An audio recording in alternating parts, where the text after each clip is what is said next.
네, 안녕하세요. 이제 이어서 치과에서 좀 자주 하는 치주 치료에 대해서 최근에 어떻게 청구들이 되고 있는지 청구 경향에 대해서 살펴보도록 하겠습니다.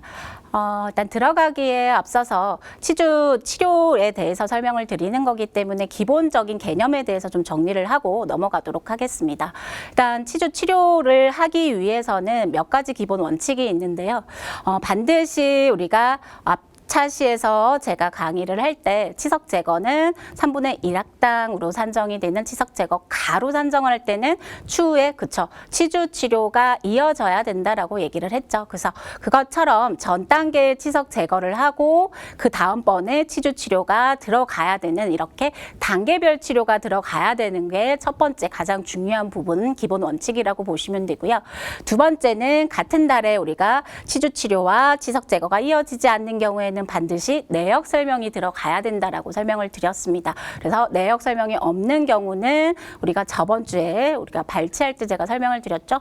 삭감이 되면 이거를 다시 한 번 더 심사해 주세요 해서 차트 캡처하고 엑스레이 찍고 다시 재심사 조정 청구를 해야 되는 행정적 절차를 또 한 번 우리가 일을 해야 되는 상황들이 발생을 하실 수가 있다라고 얘기를 들었죠. 그래서 내역 설명 반드시 같은 달에 치석 제거와 치주 치료가 이어지지 않으면 두 가지 다 내역 설명이 들어가 줘야 된다라는 거 꼭 기억하셔야 하고요. 그 다음 기본적인 거는 뭐 많이들 알고 계시겠지만 3분의 1 학당이 기본 산정 단위의 개념이라는 거 기억하시면 되실 것 같고요. 그 다음 여기에 이제 덧붙여서 우리가 프로그램이 많이 잡아주고 있어서 제가 넣지는 않았는데 동일 부위 재산정 기준이 치주는 다 있습니다. 그래서 치석 제거는 6개월, 치근 할택술과 소파수는 3개월 이렇게 단위가 되어 있기 때문에 그 기준을 같이 알고 계시면 치주 치료는 정말 우리가 하는 거와 이제 청구액이 그렇게 작게 책정이 돼 있지는 않기 때문에 원장님들이 요즘에 치주는 보험 청구의 꽃이다라고 말하는 게 진짜 하나도 그런 게 모자람이 없을 정도로 치주는 열심히 하시게 되면 청구액이 좀 많이 늘어나는 상황들을 겪게 되는 부분이라고 보시면 되고요. 그래서 일단 단계별 치료에 대해서 좀 정리를 해드리도록 하면 일단 치주는 비외과적 치주 치료하고 이렇게 외과적 치주 치료로 나눠질 수가 있는데 비외과적 치주 치료에서 기본적으로 보는 개념들은 이렇게 경조직과 관련된 치료를 하는 거를 우리가 치석 제거하고 치근 혈택술이 이제 경조직과 관련된 치료라고 보실 수가 있겠죠. 그래서 이렇게 치석 제거와 치근 혈택술 두 가지가 전 단계에 들어갈 수 있는데 그것보다 가장 전 단계는 사실은 치석 제거가 들어갈 수가 있겠죠. 그런데 치석 제거는 치은 연상에 있는 치석을 제거하는 거를 얘기를 하고 치근 혈택술 같은 경우에는 치근 뿌리에 있는 치근면에 있는 우리가 치석을 제거하면서 병적인 배각질까지 제거하는 거를 치근 혈택술이라고 얘기를 합니다. 그래서 어쨌든 기본 개념은 비외과적 술식에 들어간다라고 보실 수가 있겠죠. 그래서 경조직과 관련돼서 연상이냐 연하이냐 구별을 해서 우리가 하는 게 치석 제거로 갈 수 있는지 치근 혈택술로 갈 수 있는지에 대한 차이가 존재를 하기는 합니다. 근데 기본 우리가 연상 치석 제거를 하고 이제 치근 혈택술이 들어가는 게 기본 개념이기 때문에 두 가지를 하루에 다 같이 하실 수는 없고요. 둘 중에 하나를 이제 해야 되는 상황인데 기본 개념은 원래 개념은 치석 제거가 먼저 선행이 되고 치근 혈택술 이렇게 순차적으로 들어가는 게 맞겠죠. 그런데 치석 제거 없이 이제 치근 혈택술부터 들어가도 비외과적 치주 치료에 들어가는 부분이기 때문에 어느 정도는 인정을 해주고 있다. 보시면 되고요.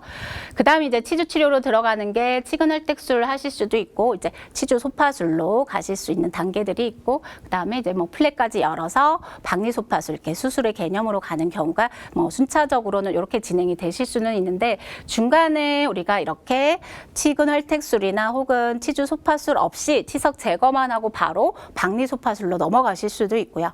치근 혈택술만 하고 바로 또 박리 소파술로 넘어가실 수도 있습니다. 그래서 중요한 건 전 단계가 경조직 질환 처치가 있어야 된다라는 거 그리고 연조직 질환 처치가 같이 들어가면 이게 단계별 치료가 됐다라고 보시면 되실 수가 있다라는 거죠.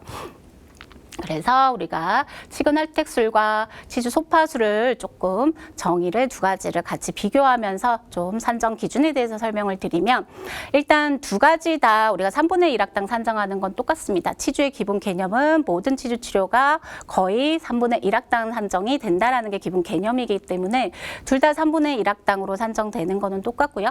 네, 최대 가능한 거는 치근할택술이나 소파술이나 악당으로 최대 가능합니다. 근데 이제 소파술 같은 경우는 아무래도 염증을 긁어내야 되는 작업을 하기 때문에 상악을 하루에 다 하기에는 환자분들이 무리가 좀 많이 가실 수가 있겠죠. 그래서 조금 부가적으로 우리가 조금 진짜 시간이 좀 많이 없는 환자들에 한해서 좀 내역 설명 기재하고 넣는 게 조금은 더 좋으실 것 같고요. 그래서 어쨌든 우리가 3분의 1 악당 산정을 할 때 RP로 들어가는 경우는 이제 13,000원 정도의 가격이 나오는 거고, 3분의 1 악당으로 들어갈 때 치주 소파는 18,000원 정도의 가격 차이가 좀 나기는 합니다. 근데 사실 최근에 원장님들은 이 소파술에 대한 개념이 예전에 원장님들하고 좀 다르게 요즘은 치주 패턴을 공부를 하시기 때문에 좀 많이 하시지는 않는 것 같기는 한데, 어쨌든 연조 치주낭을 제거하는 거를 하셨다라고 하면 이제 소파술로 청구를 해주시면 되시는 상황이라는 거죠. 더 중요한 거는 치근할택은 경조직이기 때문에 치석 제거가 없어도 산정하실 수 있다라고 설명을 드렸죠. 그런데 일률적으로 우리가 뭐 10명이나 20명의 환자가 우리 병원에서 치주 치료를 한 환자라고 하면 이 20명의 환자가 치석 제거가 하나도 없이 RP부터 들어갔다라고 하면 일률적인 상황이 발생을 하는 거죠. 그래서 그런 경우는 또 심평원에서 우리가 심사 조정을 기본 진료로 우리가 하실 수가 있는 상황이 있다라는 거 기억하시면 되고요.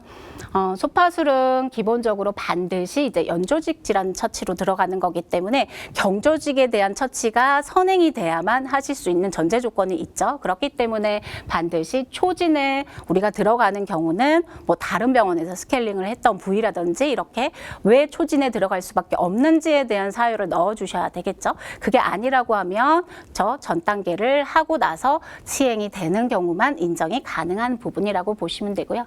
당연히 그래서 급성 상태는 하실 수가 없다라는 거죠. 그래서 급성 상태에 오면 경조직 질환 처치를 해서 좀 가라앉힌 다음에 그 다음에 이제 들어가는 게 소파술부터 들어가는 처치이기 때문에 이때는 급성 상병에서 만성 상병으로 바꿔서 청구 작업이 들어가 줘야 된다라는 거.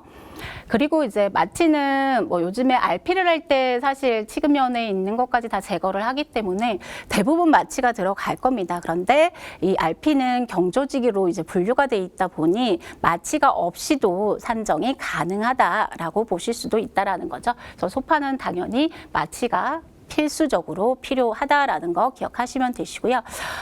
우리가 치아시에서 배울 때 치석 제거할 때는 한두 개 치아라고 해도 치석 제거에 50% 청구를 한다라는 기준이 있었지만 치근활택술이나 소파술 이후에 들어가는 술식들을 할 때는 한두 개 치아라 하더라도 다 100% 산정이 가능하다라고 생각을 해주시면 되고요.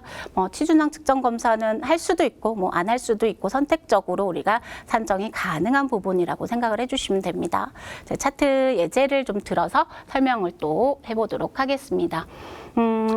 뭐 주소는 환자가 뜨거운 거 먹으면 치아가 예민해요 라고 해서 내원하는 경우가 있죠. 그래서 이런 경우 실제 봤더니 이제 치석도 좀 많이 있고 치은염도 있고 부종도 있고 해서 우리가 큐레까지 이제 들어가야 되는 상황이 된 상황이라는 거죠. 근데 이 부분이 좀 많이 불편하고 염증이 있기 때문에 원장님이 큐레 가지고 이제 긁어주고 같이 또 스케일링이 이렇게 들어가는 경우가 있습니다. 그래서 물론 이제 스케일링 우리가 먼저 하고 그 다음에 원장님이 큐렛이 들어가 준 상황이겠죠. 그래서 앞전에 앞차실 때요 제가 얘기를 했지만 치주는 단계별 치료가 들어가야 되는데 이 단계별이 하루에 2단계가 들어갈 수 없습니다. 그래서 하루에 1단계씩만 들어가야 합니다. 그래서 경조직 먼저 해주고 그 다음에 연조직 질환 처치가 이렇게 순차적으로 들어가야지 하루에 2가지를 다 했다 하더라도 이 같은 경우에는 인정을 받으실 수가 없겠죠. 그래서 특히나 지금 이렇게 보게 되면 연일의 치석 제거를 했다라고 돼 있어요. 연일의 치석 제거 하고 그 다음에 40번 때 구치부를 큐렛을 했다라고 돼 있죠. 연일의 개념은 뭐죠? 전학의 개념을 가지고 있어요. 그러면 이 큐레테이지는 청구를 할 수가 없는 상황이 발생을 한다라는 거죠. 그래서 안타깝지만 이때는 33,530원이라는 연일에만 청구를 해야겠죠. 그래서 이런 경우에는 우리가 아까 큐레테이지가 18,000원 정도의 비용이 발생을 한다라고 했기 때문에 다시 이 경우는 진단을 하고 우리가 청구를 해주는 게 좋겠죠. 그러면 연일을 했다 하더라도 취소를 신청을 해서 취소를 하고 치주로 가면 우리가 다르게 또 청구를 하실 수는 있는 상황들이 발생을 하기 때문에 진단 자체를 어쨌든 잘못한 상황이 발생을 했다라고 보실 수가 있다라는 거죠. 그래서 이때 우리가 다시 이제 수정을 하고 치주로 이제 바꾸고 이렇게 구치 부위가 하루에 동시에 같이 들어갔다라고 하면 이것도 뭐 하루에 2가지 술식은 사실은 같이 들어갈 수는 없기는 하지만 치주에 우리가 들어가는 치석 제거는 가로 산정을 할 때는 3분의 1학당이라는 개념이 있습니다. 그래서 청구가 들어갈 때 소파술과 이렇게 들어가실 수가 있는데 일단 치석 제거를 3분의 1학당 들어가기 때문에 구치 부위 하나를 빼면 5개가 산정이 가능하겠죠. 그래서 각각 나눠서 청구를 하실 수는 있으세요. 그런데 소파술로는 청구를 하실 수가 없다라는 거죠. 그래서 우리가 심사 사례에 보면 이런 것들이 있습니다. 그래서 초진에 전처치 없이 들어간 거는 같은 날 이렇게 전처치가 있다 하더라도 단계별의 원칙에 벗어나기 때문에 치근할택술로 인정한다라는 우리가 사례가 있기 때문에 이때는 치근할택술 18,000원짜리를 이제 13,000원짜리로 바꿔서 청구를 해주고 마취 비용은 뭐 부가적으로 같이 청구가 들어가실 수가 있다라는 점이죠. 그래서 어떻게 진단을 하고 그리고 순차적으로 청구를 우리가 하기 위해서는 그러니까 손해를 보지 않고 청구를 하기 위해서는 이런 단계별 술식에 대한 기준을 지켜주는 게 좋다라는 거죠. 그래서 이렇게 비용 차이가 난다라는 거를 정말 이렇게 아무리 봐도 요즘에도 종종 이렇게 하는 병원들이 대부분 좀 있지 않을까라는 생각이 듭니다. 그래서 원장님들한테 이렇게 가격을 좀 설명을 드리면서 좀 나눠서 우리가 단계별로 치주 치료는 들어가야 된다는 걸 좀 이해를 하게끔 설명을 드릴 필요가 있는 부분이라고 보실 수가 있습니다. 그리고 이제 동일 부위 재산정을 조금 정리를 해드리도록 하면 동일 부위 재산정은 우리가 스케일링 할 때는 말씀드렸듯이 6개월 단위로 해서 3개월 이내는 치주 우처치 간단, 50% 산정하는 경우는 3개월에서 6개월 이내, 100%가 산정이 가능한 건 6개월이 넘어가는 경우라고 설명을 드렸죠. 그래서 RP하고 우리가 큐렛은 이제 3개월 단위로 합니다. 그래서 2가지 다 RP나 큐렛이나 1개월 이내에 할 때는 치주 우처치 간단으로 산정을 하고요. 1개월에서 3개월 이내는 50%, 3개월이 지나면 100% 산정이 가능한다라고 보실 수가 있다라는 거죠. 그래서 차트 예제를 들어서 한 번 더 정리를 해보도록 하겠습니다. 차트 예제에 보면 이렇게 제가 조금 정리를 하기 위해서 좀 만든 차트인데요. 일단 10월 7일에 와서 아까처럼 우리가 부분 스케일, 그러니까 부분 우리가 스케일링을 하면서 서브 큐레테이지를 같이 진행을 한 경우에는 말씀드렸듯이 전처치 없이 초진에 와서 이렇게 들어가는 경우는 큐렛으로 들어갈 수가 없다라고 설명을 드렸죠. 그래서 텍술과 파노라마로 이 부위는 청구를 해야 하고요. 근데 이날은 같이 동시에 또 스케일링을 하지는 않았어요. 10월 12일에 와서 이렇게 전학 또 스케일링이 들어갔죠. 그러면 우리가 이 4번부터 7번을 스케일링 앤 서브 큐레테이지를 했기 때문에 동일 부위에 또 들어가는 상황들이 발생을 하는 거죠. 그래서 그 부위는 빼고 치석 제거 3분의 1학당으로 산정하는 걸로 해줘야 되겠죠. 그래서 5로 들어가고 나머지는 치주 우처치로 산정이 돼야 되겠죠.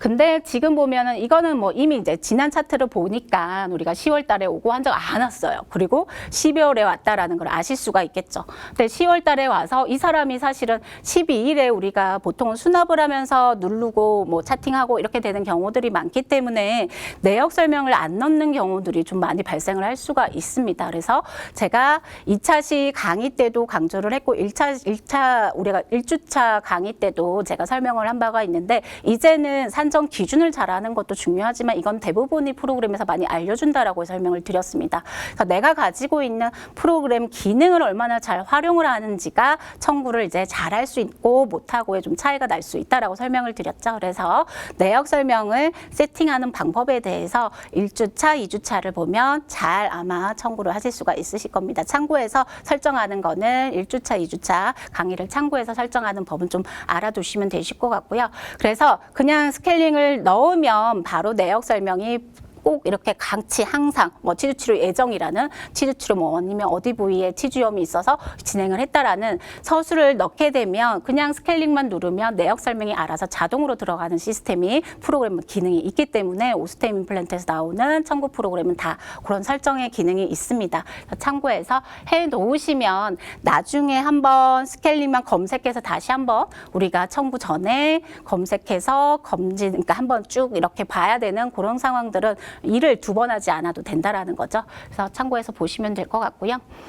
그 다음에 이제 12월 10일 날 와서 이렇게 들어가는 경우가 또 발생을 할 수가 있겠죠. 근데 치주에서의 또 하나의 그 기준이 이렇게 3분의 1학당 산정이 되는데 3분의 1학당 산정이 되는 인근의 범위하는 우리가 인접치 에서 하나에서 2개 치아는 그냥 3분의 1학당으로 산정을 한다라는 기준이 있습니다. 그래서 우리가 연결되는 악이라고 보시면 돼요. 그래서 이 부분이 7에서 3이라고 하는 거는 사실 3번부터 3번까지가 전치 부위에 해당하는 3분의 1학당이고 4번부터 7번까지가 우리가 구치부에 해당하는 3분의 1학당 범위죠. 그렇기 때문에 전치부 방하고 지금 구치부 방이 이렇게 연결이 되어 있죠. 그래서 이렇게 연결되어 있는 경우에 한해서는 인접치 하나에서 2개는 횟수를 1로 산정해야 된다라는 기준이 있기 때문에 이때는 프로그램을 누르게 되면 1.5로 나올 거예요. 근데 이거를 1로 맞춰주셔야 한다라는 거죠. 그리고 12월에 했기 때문에 프로그램이 또 30일 단위로 세팅이 돼 있는 경우는 초진으로 뜰 겁니다. 근데 이 사람은 이어져서 계속 치료가 들어가는 중인 거죠. 전차치를 그쵸 10월에 했기 때문에 이전에 10월 달에 스케일링한 부위라고 내역 설명을 넣어줘야지 청구가 가능하겠죠. 안 그러면 삭감이 돼서 RP로 조정이 돼서 오겠죠. 그래서 그런 내역 설명이 들어가야 되기 때문에 초진으로 산정할 수가 없겠죠. 그래서 재진으로 산정을 해주셔야 하겠죠. 그래서 이렇게 우리가 차례로 보시게 되면 10월 12일은 이렇게 치석 제거를 하시고요. 내역 설명 치주 치료 예정으로 실시했다라는 거 넣어주셔야 하겠죠. 그리고 우리가 30번 때는 이렇게 치주 처치 산정했다라는 걸로 청구를 해주시면 되시고요. 그 다음 우리가 말씀드렸듯이 이렇게 12월 10일 날 가서 한 거는 재진으로 산정해 주셔야 되고 소파술 횟수는 1로 맞춰 주셔야 한다라는 거죠. 그리고 내역 설명까지 부가적으로 더 해주셔야 되는 거. 그래서 프로그램에서 이렇게 눌러서 보시게 되면 처음에 클릭을 하고 들어가서 보면 이렇게 우리가 3번부터 7번을 지정을 하고 큐레이트를 그러니까 치주 소파수를 버튼을 누르면 횟수가 1.5로 이렇게 나오는 경우가 있습니다. 그래서 이 같은 경우는 횟수를 1로 맞춰줘야 된다라고 설명을 드렸죠. 그래서 횟수를 1로 맞춰주시고요. 내역 설명, 언제 치석 제거를 했던 부위라는 거를 반드시 내역 설명까지 기록해 주셔야지 이제 삭감이 되지 않는다라는 거. 그 다음 이제 1월 18일 날 가서 우리가 20번 때, 30번 때 구치부를 다시 이제 큐레테이즈를 한 상황이라고 보실 수가 있겠죠.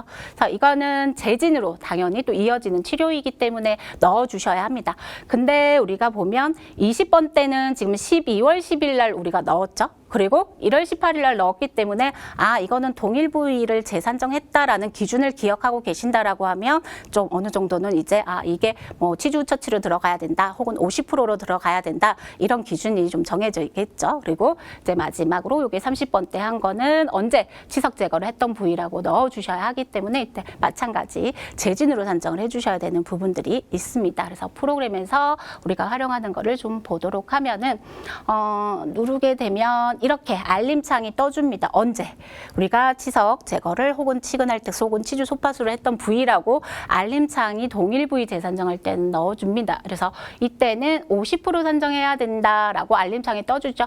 확인을 하면 자동으로 안 들어가는 경우가 있습니다. 그렇기 때문에 반드시 50%를 고쳐 주셔야 합니다. 그래서 이렇게 우리가 20번 때는 0.5로 줄여서 청구를 해주셔야 하고요. 그 다음에 우리가 30번 때는 이제 10월 달에 치석 제거했던 부위라고 넣어주시고 청구 작업이 들어가 주셔야 한다라는 거죠. 그래서 이렇게 해서 마무리를 하면 이제 치주 소파술까지 해서 조금 삭감이 되거나 혹은 손해를 보고 청구하는 부분에 대해서 좀 짚어드렸고요. 그 다음 이제 많이 하지는 않는데 최근에 조금 하기 시작하는 게 이치음 박리소파술이라는 행위인데요.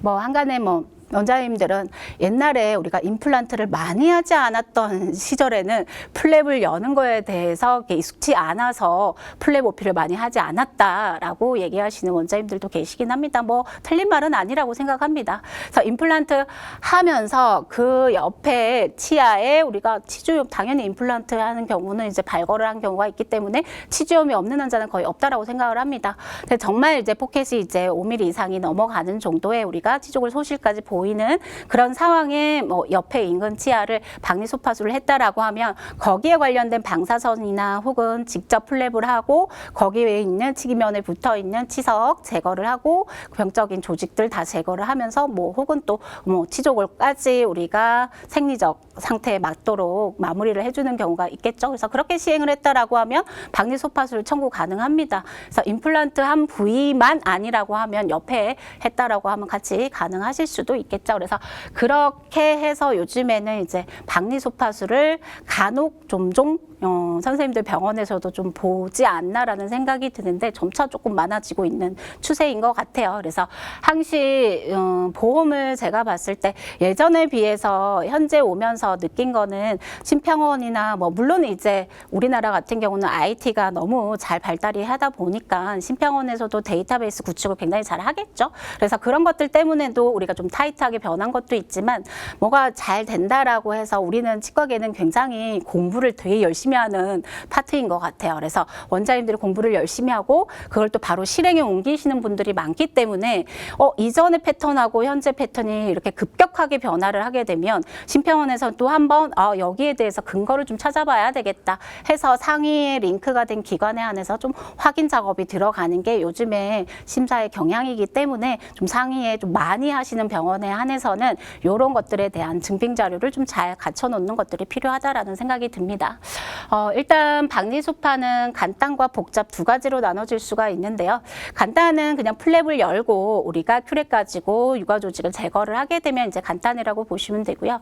복잡 같은 경우에는 우리가 골 삭제나 성형까지 들어가게 되면 복잡으로 산정을 하실 수가 있습니다. 그래서 대개 이제 포켓 뎁스가 5mm 정도가 넘어가면 이제 골 흡수가 굉장히 좀 많이 달면서 골들이 이렇게 불규칙적으로 이렇게 되어 있기 때문에 골 성형까지 같이 들어가야 되는 상황들이 좀 발생을 합니다. 근데 그때 이제 주의할 점은 우리가 이 박리소파술을 할 때 복잡으로 하는 경우에 수평 고릅수에서 한두 개 치아를 하게 되면 이때는 간단으로 산정을 해야 된다라는 기준이 또 하나 부가적으로 하나 붙는 게 있고요. 그래서 수직 고릅수가 확인이 되면 한두 개 치아라 하더라도 이때는 우리가 복잡으로 산정을 할 수가 있습니다. 그래서 뭐 보통 외상성 교합이 있는 조금 교합력이 한 부위에 좀 과도하게 하시는 분들 같은 경우에 아니면 압력을 좀 많이 받는 어떤 것들이 외상에 의해서든지 있다라고 하면 수직 고릅수는 발생을 하실 수도 있겠죠. 그래서 수직 고릅수인지 수평 고릅수인지 따라서 치아 한두 개가 간단으로 들어갈 수도 있고 복잡으로 들어가실 수도 있다라는 부분이 있다는 거 하나 기억하시면 되시고요. 그 다음 박리소파술을 하시면서 발치가 또 플랩을 연김이 같이 들어가는 경우도 있습니다. 그런 경우에는 50%로 산정한다라는 거 기억하시면 되고요. 동일 부위 재산정은 박리소파술은 6개월입니다. 그래서 6개월 이내에 하면 50%, 6개월이 넘어가서 하면 100%로 산정이 가능하다라는 거. 그래서 중요하게 이제 증빙 자료로 갖춰줘야 하는 것들은 엑스레이는 박리소파술을 할 때는 파노라마는 반드시 찍어주는 게 좋고요. 치주낭 측정 검사도 우리가 이게 포켓 뎁스에 의해서 달라질 수도 있기 때문에 적응증을 확인하기 위해서 반드시 포켓 뎁스도 좀 해주는 게 좋고요. 그 다음에 치주 우처치는 플랩 오피 이상부터는 우리가 치주 우처치가 복잡으로 산정이 된다라는 거 하나 또 기억하시면 되겠죠. 바로 이 부분까지 해서 치주 정리를 한번 해보도록 하겠습니다. 일단 치주 치료할 때 전처치가 필요한 경우는 이제 RP는 전처치를 있을 수도 있고 없을 수도 있다라고 설명을 드렸었죠. 그래서 큐렛이나 우리가 연조직과 관련된 처치가 들어가는 경우에는 반드시 전처치가 경조직이 필요하다라고 설명을 드렸습니다. 그래서 우리가 RP, 큐렛, 플랩 이거는 전처치를 하고 우리가 진행을 해야 된다라는 거. 물론 이제 RP는 할 수도 있고 안 할 수도 있는 좀 프리한 존재라고 보시면 되고요. 그 다음에 스케일링 같은 경우는 전처치가 없죠. 이게 전처치에 들어가는 경우이기 때문에 전처치가 우리가 하시면 안 된다라는 거. 그 다음 초진을 할 수 있는 건 스케일링 당연히 할 수도 있고 뭐 초진은 사실은 다 가능하긴 합니다. 그런데 전처치를 하고 들어가야 되는 연조직 질환 처치 같은 경우에는 우리가 뭐 이 사람이 왜 바로 초진에 들어갔는지 내역 설명이 필요하겠죠. 다른 병원에서 하고 온 경우밖에 없겠죠. 그런 경우는. 그래서 타 병원에서 스케일링을 하고 왔다라고 하면 내역 설명하고 초진에 들어갈 수는 있지만 초진에 바로 들어갈 수 없는 건 연조직 질환에 해당하는 소파술과 플랩 오피 들어갈 수가 있다라는 거고, 내역 설명이 필요한 경우는 이게 같은 달에 치석 제거 전처치와 그다음 치주 치료가 같이 이어지지 않으면 무조건 다 필요하다라고 제가 설명을 드렸었죠. 그리고 봉합사는 이제 플랩 오피, 플랩을 열어서 하면 다시 닫고 슈처가 들어가야 되겠죠. 그리고 뭐 징지백토미를 했다 그러면 다시 또 슈처를 해야 되는 상황들이 발생할 수도 있기 때문에 소파술까지는 우리가 봉합사 산정이 안 되고요. 플랩 오피 이상부터는 우리가 봉합사 산정이 가능하다라고 알아두시면 되고요. 상병은 경조직은 급성상병 가능하다라고 설명을 드렸죠. 근데 연조직 질환부터는 우리가 급성상병은 안 된다. 만성상병으로 바꿔서 진행을 해줘야 된다라고 알아두시면 되고요. 그다음 이제 후처치. 우리가 외과에서는 외과에 있는 수술 후처치로 산정한다라고 설명을 드렸었죠. 근데 치주 파트에서 지금 공부를 하고 있는 부분이기 때문에 이 치주와 관련된 후처치는 일단 치주 후처치 간단과 복잡이 있어요. 근데 소파술까지는 치주 후처치 간단으로 산정하시면 되고요. 플랩 오피 이상부터는 우리가 치주 후처치 복잡으로 산정한다라는 거 기억하셔야 합니다. 그래서 가격이 이제 1,000원대, 3,000원대 정도의 가격 차이가 나기 때문에 한 2, 3,000원, 2,000원 정도의 차이가 발생을 하실 수가 있습니다. 그래서 플랩 오피 혹은 치관 확장술을 했다라고 하면 반드시 치주 후처치 복잡으로 산정을 해주셔야 된다라는 거 기억하시면 되실 것 같습니다.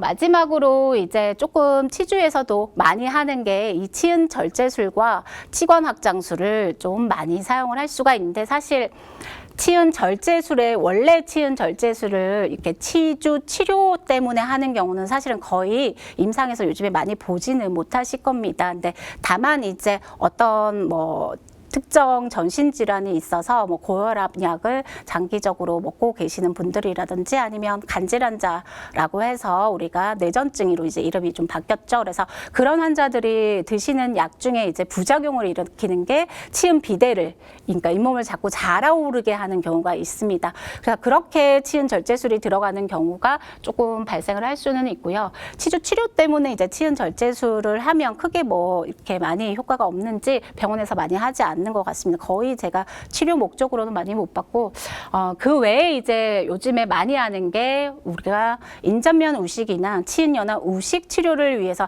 치은 절제술을 하는 경우가 많습니다. 그래서 그때는 3분의 1학당 산정하는 이 치은 절제술 35,620원이라는 가격이 나오는 이걸로 산정하실 수가 있고요.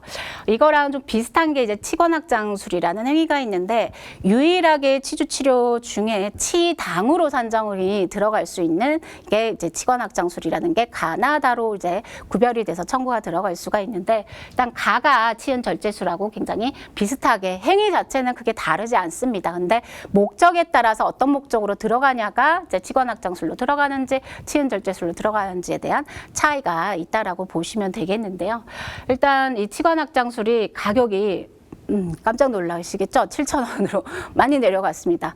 처음에 이 치관확장술이 우리가 나올 때는 이 치은 절제술 가격과 거의 똑같이 나왔다라고 보실 수가 있습니다. 근데 점차 이제 치관확장술이 너무 많아지다 보니 이거를 실제 병원에 가서 하는 게 어떤지를 여러 가지를 뭐 조사를 해봤더니 이 치관확장술은 이 정도의 가격은 주면 안 되겠다라고 이제 한 거죠. 그래서 7,000원 가격으로 현재 굉장히 많이 다운이 돼서, 뭐 예전에는 우리가 치관확장을 할 때 2개 치아 이상이 되면 치은 절제술로 가는 게 낫다, 뭐 아니면 삭감이 된다, 뭐 이랬던 거가 있기는 했었죠. 그런데 현재는 뭐 5개 치아를 해도 치은 절제술보다 쌉니다. 그렇기 때문에 우리가 진짜 목적, 그래서 우리가 크라운을 씌워야 되는데 길이 확보가 안 돼서 연장을 목적으로 하는 경우에는 이 치관확장술로 산정이 들어가야 된다라는 거. 그리고 상병은 각각의 상황에 맞는, 보통 이제 치관확장술이 크라운을 씌우기 위해서 들어가는 상황들이 많기 때문에 대부분은 엔도와 우리가 같이 이루어지거나 혹은 파절이 돼서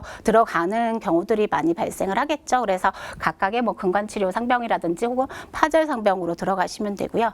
그 다음에 치은 연하의 우식 치료를 위해서 들어가는 경우는 지금처럼 우식증 상병으로 우리가 산정이 들어가시면 되고요. 그 다음 아까 전신질환이 있어서 약을 드시는 부작용으로 들어간다 그러면 치은 비대라든지 이런 상병으로 들어가실 수가 있겠죠.